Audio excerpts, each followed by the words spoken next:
NASA's heavily involved in trying to make longer-lasting, durable batteries. Now, the reason's pretty obvious.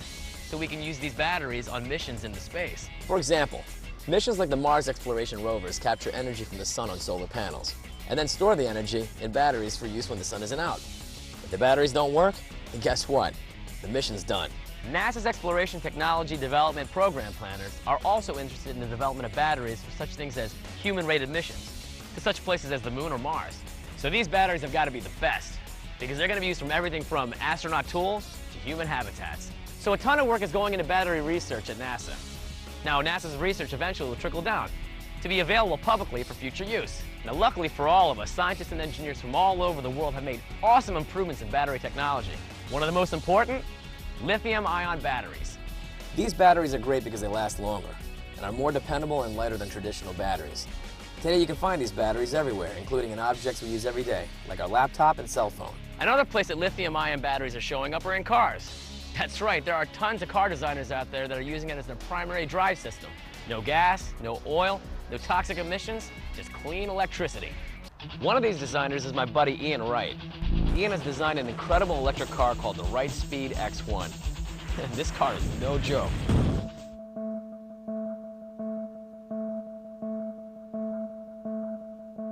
So here it is, the Wright-Speed X1. To me, this car is by far the most beautiful, environmentally friendly car in the world. To see it in person is awe-inspiring. The lines are beautiful, and it looks like a full-fledged race car, but it's completely street legal. This car is amazing. It's 3 to 4 times more efficient than a hybrid car, so that gets the equivalent of about 170 miles per gallon. And it's fast, too. In fact, it's faster than any other car on the market, with the exception of one. The $1.4 million Bugatti Veyron. The X1 can go from 0 to 60 in about 3 seconds, and from 0 to 100 in under 7 seconds. So you get a beautiful and fast street legal car that's also saving the earth. Not a bad deal. I caught up with Ian at the Altamont racetrack near San Francisco to find out how this car works.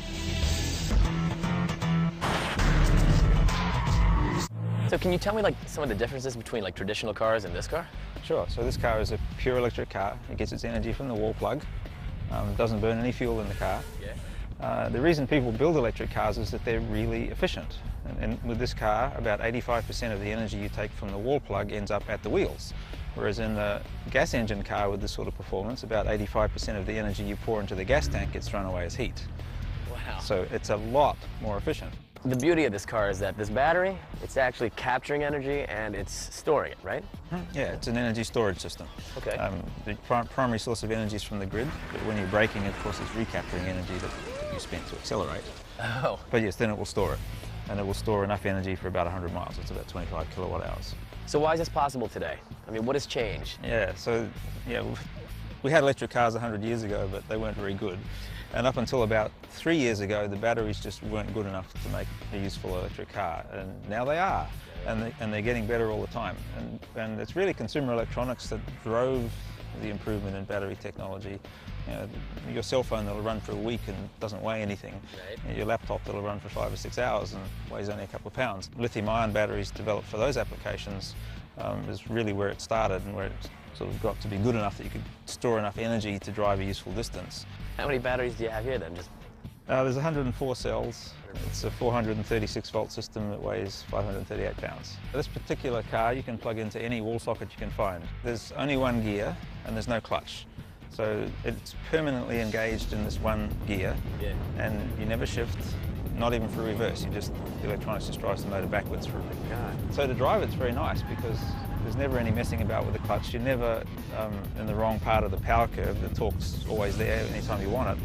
You can be just cruising along at 40 miles an hour, just put your foot down and go. The torque curve of the motor's so flat and so wide that the way it's geared right now, it's 0 to 105 miles an hour in first gear. So. Oh, that's amazing. Have we covered everything here? Yeah. I think, let's go for a spin. Okay. I'm ready. Okay. Let's go. Nice. Oh my God, are you kidding me? Oh, this is banging.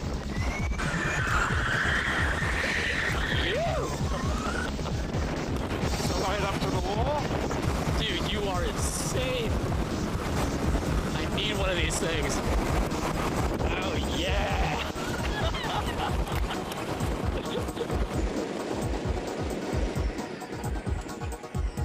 This thing was crying like a little girl, man. You should have heard me. Unbelievable.